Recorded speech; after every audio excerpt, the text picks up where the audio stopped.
Hi friends, welcome to our channel.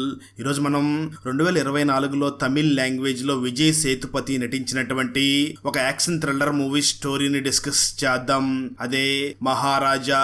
Now let's start our video.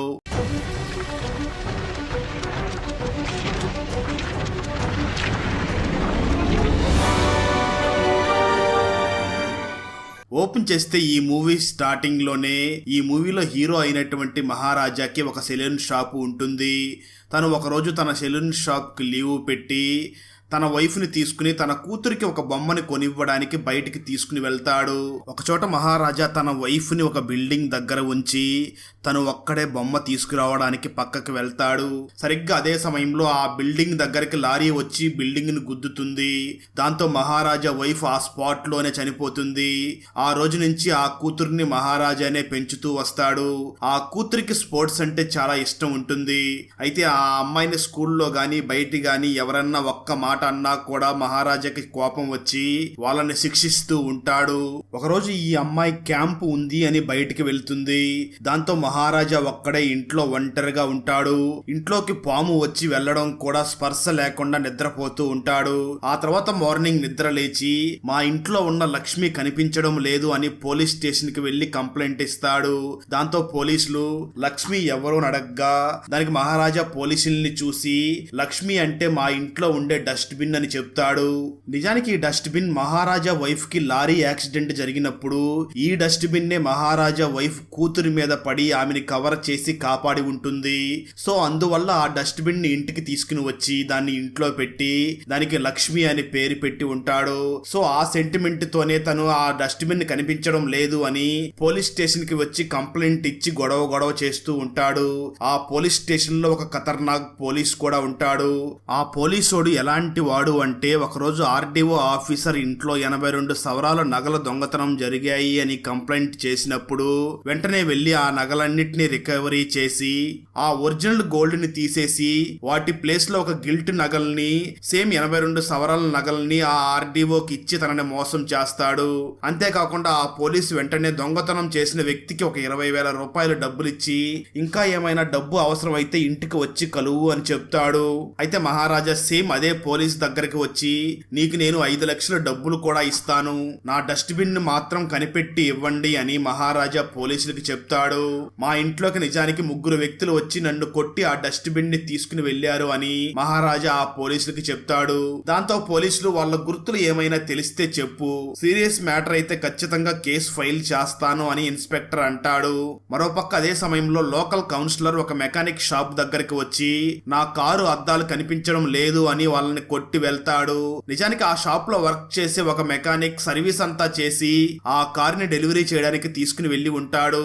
Councillor ఆ mechanic ని కొట్టి అక్కడి నుంచి వెళ్లి బార్ లో కూర్చుని ఉంటాడు.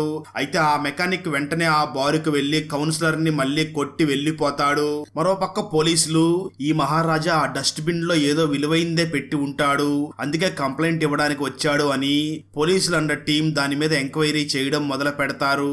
మరోపక్క విలన్ అండ గ్యాంగ్ జనాలు ఎవరో లేని ఇళ్లకి వెళ్లి దొంగతనం చేస్తూ ఉంటారు. విలన్ కి పెళ్ళయ్యి ఒక పాప కూడా ఉంటుంది.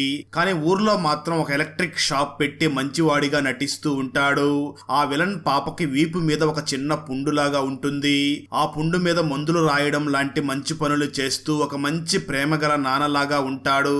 మరోపక్క ఒక పోలీస్ ఆఫీసర్ నల్ల శివం అనే ఒక వ్యక్తితో కలిసి ఒక ఫేక్ డస్ట్బిన్ ని తయారు చేయించడం కోసం ఆర్డర్ ఇస్తాడు.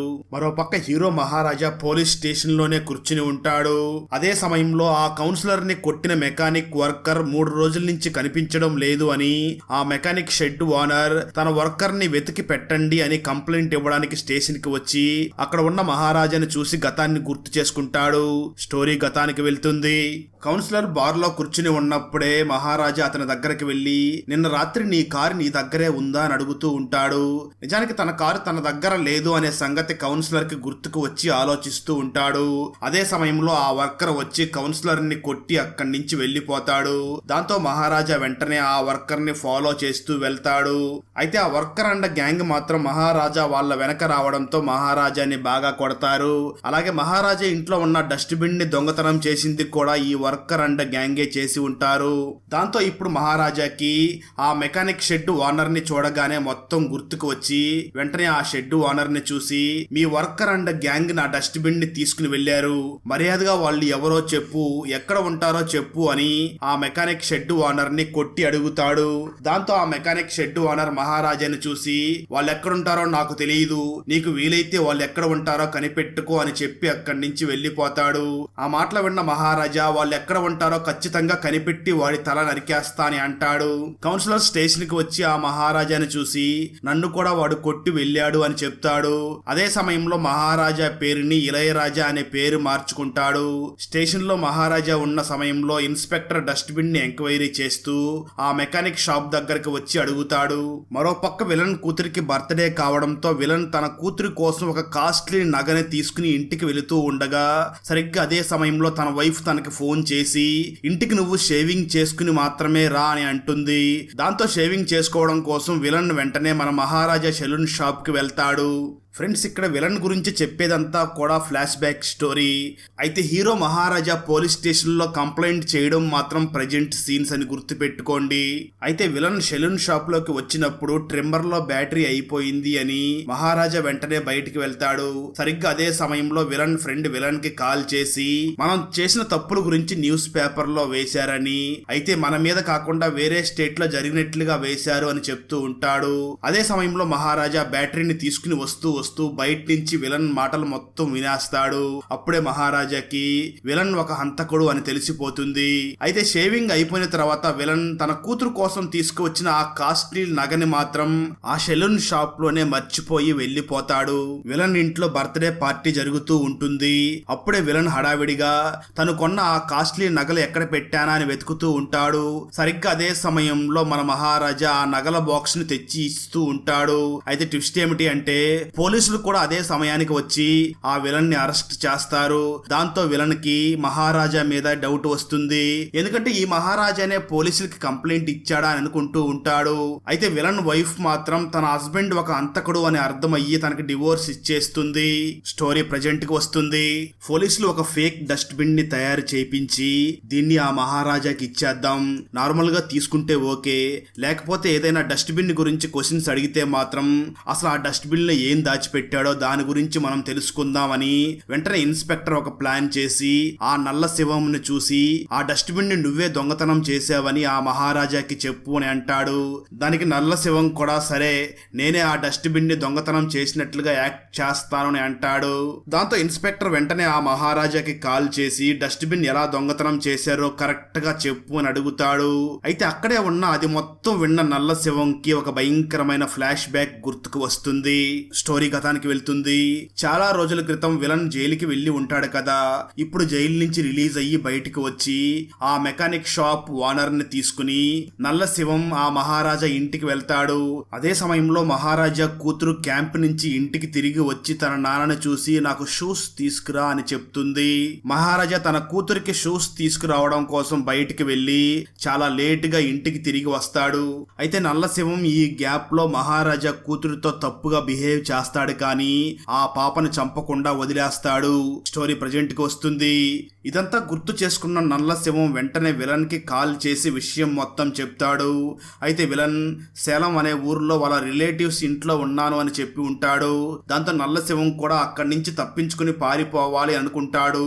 ఎందుకంటే మహారాజాకి తన కూతురుతో తప్పుగా బిహేవ్ చేసింది నల్ల శివం అని తెలిస్తే తనని చంపేస్తారు అని తెలిసి అక్కడి నుంచి తప్పించుకోవాలి అనుకుంటాడు. కానీ ఇన్స్పెక్టర్ మాత్రం అతన్ని అడ్డుకుని రేపు మార్నింగ్ ఎలాగైనా స్టేషన్ కి వచ్చి ఆ డస్ట్బిన్ ని దొంగతనం చేసింది నువ్వే అని అక్కడ యాక్టింగ్ చెయ్యి అని చెప్తాడు.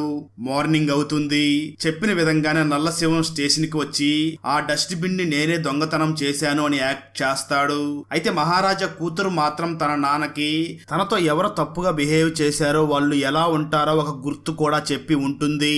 అదేమిటి అంటే తనతో తప్పుగా బిహేవ్ చేసిన వ్యక్తి వీపు వెనకాల ఒక గడ్డ ఉంటుంది అని చెప్పి ఉంటుంది.